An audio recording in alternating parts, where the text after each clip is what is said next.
ಸಾವಿತ್ರಿ, ನೀನೊಂದು ಕೇವಲದ ಹೆಣ್ಣು. ಆದರೆ ನನಗೆ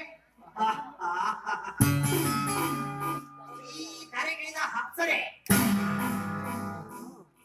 ಅದಕ್ಕೆ ನಿನ್ನನ್ನು ಪೂಜಿಸಿದೆ, ಕಾಮಿಸಿದೆ. ನೀ ನಗಬೇಕಿತ್ತು ವೈಯಾರದಲ್ಲಿ ಒಮ್ಮೆ. ಸಾಕೆನ್ನುವಂತ ಸುಖ ನಿನ್ನ ಮನೆ ಅಂಗಳದಲ್ಲಿ ನಾಟ್ಯವಾಡುತ್ತಿತ್ತು. ಬಿಡಿಸುವ ಬಡಿವಾರದ ರಂಗೋಲಿಯಂತೆ.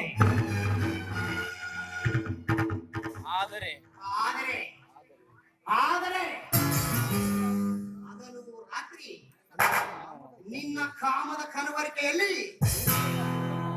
ಮುಳುಗಿ ಏಳುವ ಈ ನರಸಿಂಹನಿಗೆ ಅವಮಾನ ಮಾಡಿದೆಯಾ? ಇನ್ನು ನಾ ಸಹಿಸಲಾರೆ. ಸೇಡು,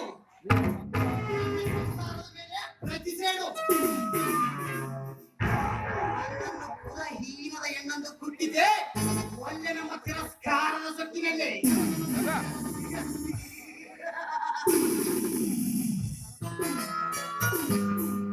ನರಸಿಂಹನಿಗೆ ಸರಸವೇ ಸದ್ಭವ ಸದನ,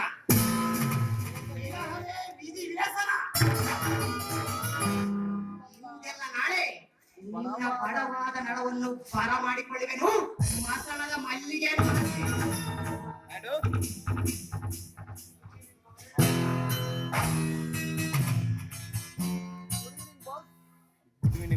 ಗುಡ್ ಈವ್ನಿಂಗ್ ಬಾಸ್.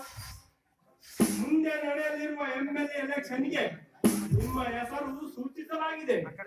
ತುಂಬಾ ಖುಷಿಯಾಗಿ.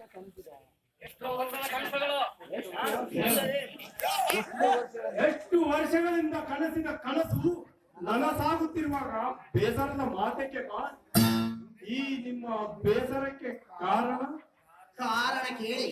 ಕನಿಕರ ತೋರಿದ ಮಾತ್ರಕ್ಕೆ ಕತ್ತರೆ ಕಾರ್ಮೂಡ